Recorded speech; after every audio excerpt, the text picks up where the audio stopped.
እንኳን ደህና ቆየ ቴዲ። መጨረሻ ላይ ሆኜ ረጅም ደቂቃ ስጠብቅ ነበረ። አሪፍ ነው መጨረሻ ላይ መሆኔ። የሰዎችን ሀሳብ እንድሰማ እና እንዳዳመጥ አድርጎኛል። የፖለቲካ አቋሚም ተቀይሮ ነው የመጣሁት። የብልጽግና ደጋፊ አይደለሁም በዚህ ሰዓት። ያኔ ግን ብልጽግና እየደገፍኩ ነበር በመጣው። እንደፈራሁት ክፍያ አስቀሯል።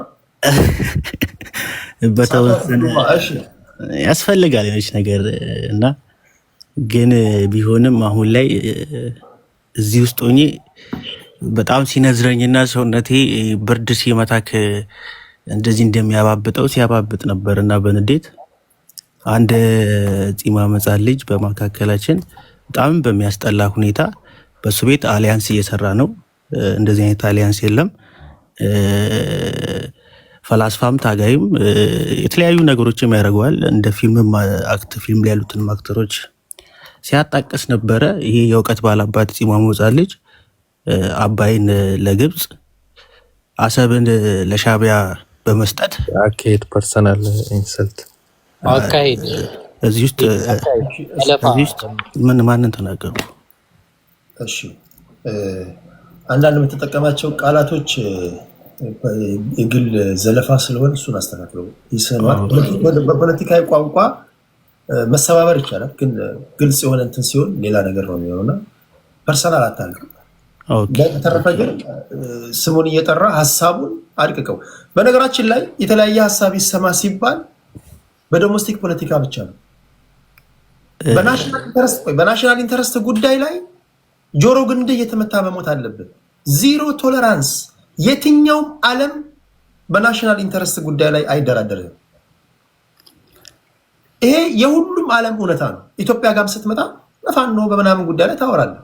በሀገራዊ ጉዳይ ላይ ግን ፈቀቅላለሁ ካልክ ግንባር እየተመታ መሞት አለብን። እኔ መሪ ያሉን ምላችሁ ለዛ ነው። ቦላላ ቀጥል። ኦኬ ከዚህ በኋላ ፂማም ሕፃን ልጅ የሚለውን ነገር መተው አለብኝ ማለት ነው። አካሄድ ከተባለ አይደል? በፍጹም ፂማም ሕፃን ምናምን ሳይሆን ከፈለግ ጥራው፣ በስሙ ጥራው። አኪላ ይባላል። እዚህ ጋር ስም አለው። የፖለቲካ የራሳቸው ድርጅት አላቸው። መከባበር መለማመድ አለብን እንጂ ፂማም ሕፃን ልጅ ማለት ነው። ኦኬ እቺ ሀገር አሰብ ምን ያህል እንደሚያስፈልገን ሁላችንም እንገነዘብ። ይሄ ነው ብለን ልናብራራው እንኳን በጣም ሲምፕል የሆነ ለዚች ሀገር ምን አይነት ጥቅም እንዳለው የባህር በር ሁላችንም የሚገባን ጉዳይ ነው። በዛ ላይ የትኛውም ተቃዋሚ ፓርቲ መሳሪያ ያዘም ይሁን ያልያዘም ይሁን በምንም የሚታገል ኃይል በኢትዮጵያ ህልውና የጋራ ጥቅም ላይ መደራደር አለበት ብዬ አላስብም። አባይ ግድብ ደግሞ ካየኸው ከልጅነታችን ጀምሮ ትምህርት ቤት ጀላቲ ከምንመጥበት ብር እያዋጣን እናቶቻችን ከመቀነታቸው ብር እያዋጡ ግማሹ ተበልቶ ከእንደገናም ደግሞ ዳዴ ብለን የጨረስነውን። በነገራችሁ ላይ ነገር ስላነሳው ነው እንጂ ወደ አባይ ግድብ የገባ ነው። አጀንዳው እሱ አይደለም። ዋነኛነት አማራ ክልል የሚደረገው ጦርነትና የአገር ውስጥ ያሉ ሁለት ታጣቂ ኃይሎች ቲፒኤልኤፍ እና ፋኖ ከሻቢያ መንግስት ጋር አላያንስ ፈጥሮብኛል ብሎ የኢትዮጵያ መንግስት የተባበሩት መንግስታት ድርጅት መክሰሱን እንዴት አያችሁት ነው። ነገሮችን ወደዛ እየለጠጥ ነው ስለሄድን ነው እንጂ አባይ ግድብ ላይ እንዳይመስላችሁ ለማለት ነው። ያ ጌዲዮን ጢሞቴዎስ ወደዛ እመጣለሁ። ይሄ ቅድም ረጅም ሰዓት ስለወሰደ አብዛኛው ሰዎች እያዳመጡ ስለሆኑ ቲክቶክን ደግሞ እንደምታውቀው ብዙ ሰዎች እያዳመጡ ነው ያሉት። እድሜም እየወሰኑ አይደለም። እንደ ተራ ነገር እንዲያዩት ስለማልፈልግ ነው ይሄ የምናገረው። ከዛ አንጻር ነው ቀድሜ ያስኩትና አባይ ላይ ያወጣነውን ፈሰስ ሁላችንም እናውቀዋለን። አባይ የዚህ ትውልድ ዳግማዊ አድዋችን ነው። ዳግም አድዋ የሰራንበት ነውና እንደ ኃይል ማመንጭነት ብቻ እንድትመለከቱትም አልፈልግም። ሀገርን እንደሚጠብቅ ትልቅ መሳሪያ በምንም ልንደራደርበት ማንችል እንደ ትልቅ መሳሪያ ለታዩት ይገባል ብዬ አስባለሁና ሁላችሁም እዚህ ላይ ያሉትን ሳይሆን እታች ያላችሁ ልጅ የሆናችሁ ወይም ደግሞ ማዳመጥ ማገናዘብ የምችሉ ሰዎች የኢትዮጵያ የህልውና ዋናዋ ጥቅሟ ላይ መደራደር በየትኛውም ጉዳይ አያስፈልግም። እኔ ልደግፈው የምችለው ተቃዋሚ ፓርቲ ለኢትዮጵያ ጥቅም ምን ያመጣልኛል፣ ምን ያደርግልኛል?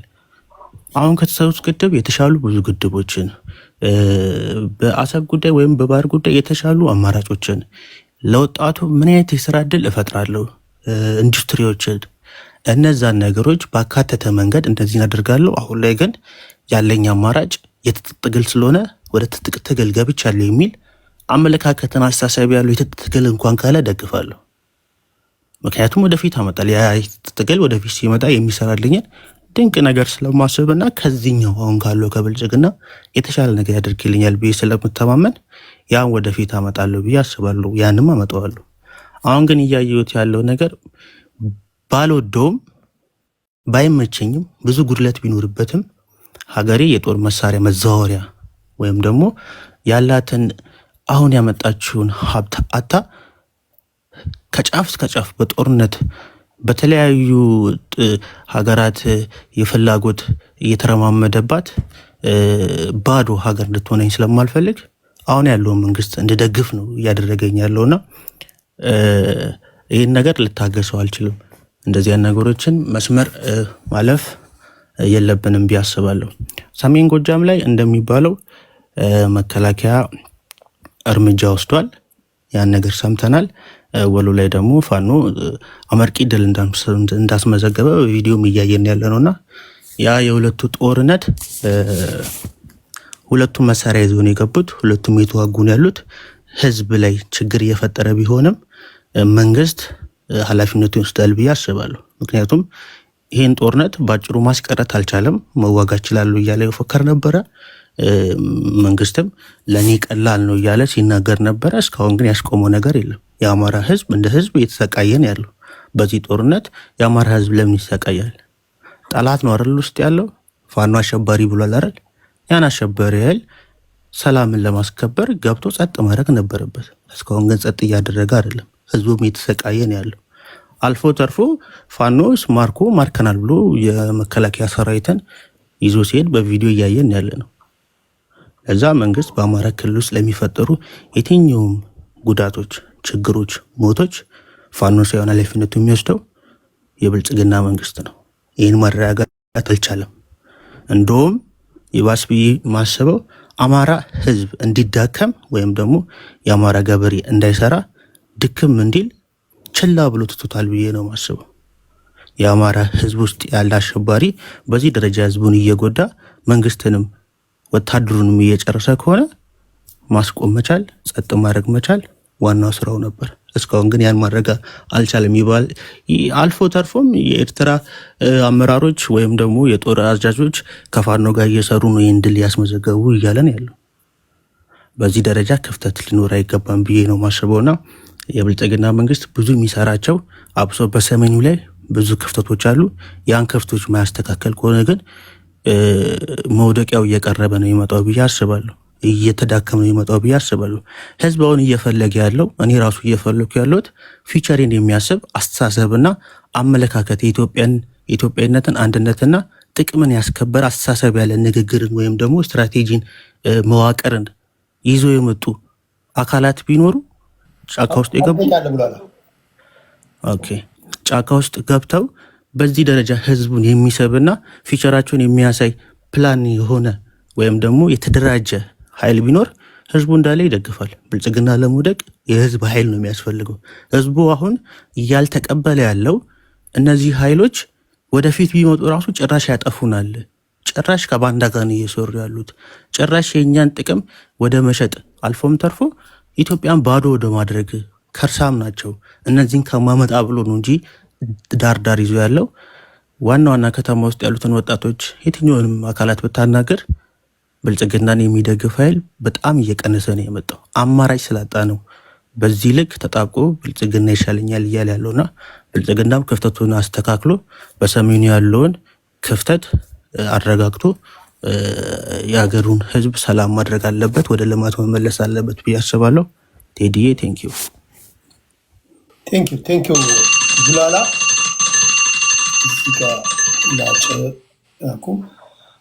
ኦኬ። ከዛ ወደ ዋንጋሪ እንሄዳለን። ዋንጋሪ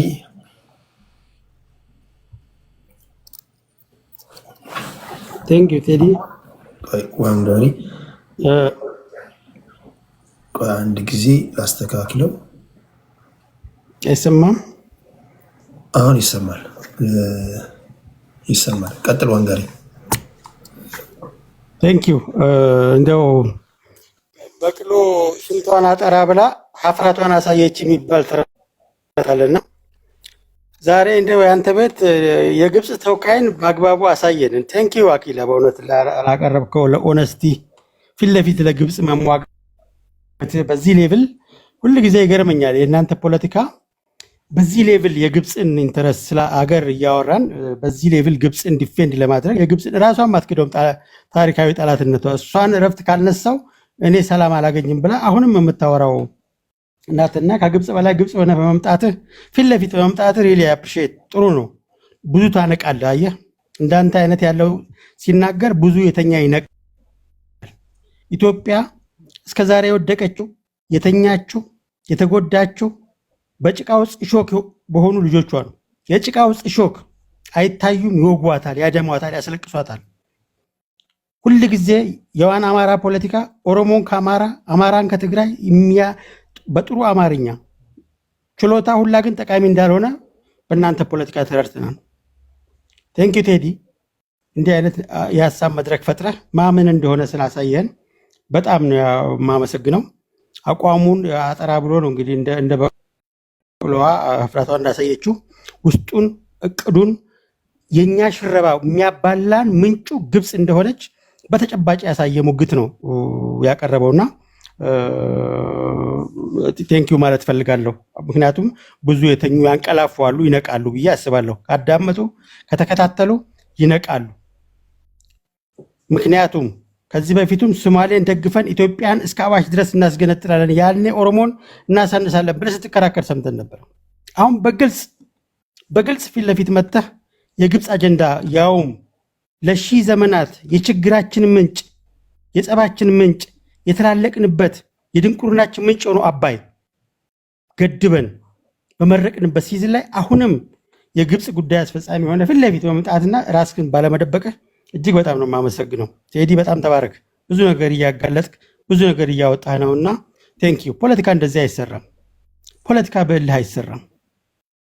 በእልህ አይሰራም።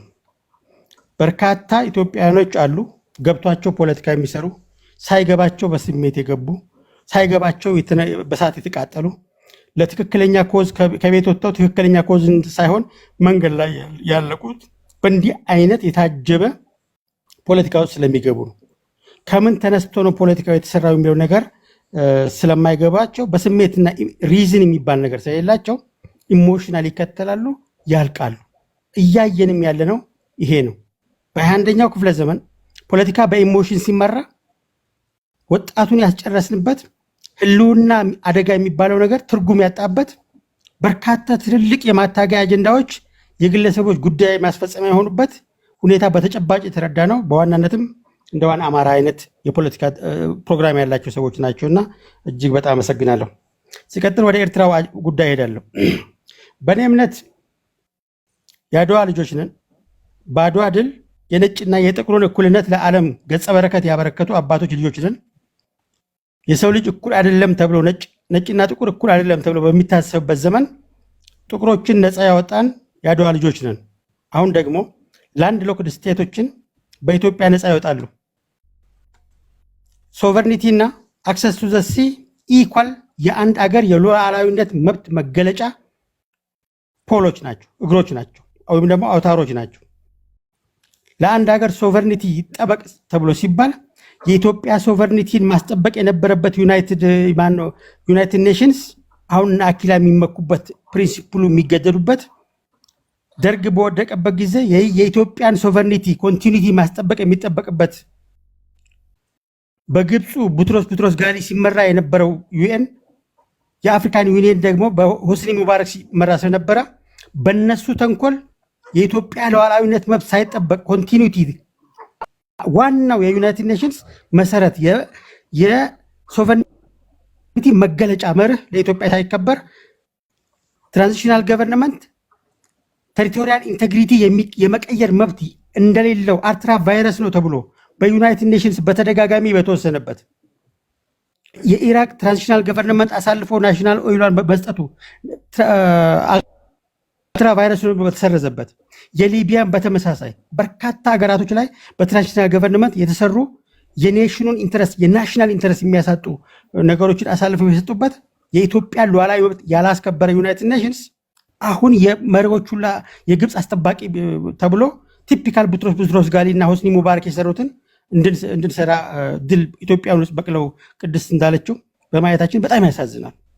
የችግራችን ምንጭ እንደዚህ የምንባለው አንዳችን የአንዳችን ጠላት የተደረግነው የአድዋ ልጆችን እንደ ሰጎን አጥንት የሰጎን አጥንት ባይዘወይ በመዶሻ አይሰበርም፣ በድንጋይ አይሰበርም፣ በመኪና ብትወጣበት አይሰበርም። የሰጎን ረጃጅሙ አጥንት እርስ በርስ ስታማታው ነው የሚሰበረው። እርስ በርስ የሚያባላን አባይ መሆኑ ጠፍቶ ሳይሆን የዛ የእርስ በርስ አጥንትን በአጥንት የማሳበር አጀንዳ ተቀብለው የሚመጡ ሰዎች በርካታ መሆናቸውን እዚህ ጋር ልናጤን ይገባል። ለምንድን ነው የምንባለው? ለእኩልነት ነው የምንባለው? ለስልጣን ነው የምንባለው? ለጥቂቶች ነው የምንባለው? ለጥቂቶች ጥቅም ነው የምንሞተው? ለማን ነው የምንሞተው? እስከዛሬ ሞትን ማን ተጠቀመ? በለውጥ ስም በይለወጥ ስም እኛ ሳንለወጥ ለውጥ እንፈልጋለን። እኛ መለውጥ አንፈልግም። ለለውጡ ራሳችንን አናዘጋጅም። የእኛ ሪስፖንሲቢሊቲ አንወጣም። ነገር ግን የግብፅን አጀንዳ እናስፈጽማለን። እኛን በየጊዜው የሚያሳንሱ ኃይሎችን እናስፈጽማለን።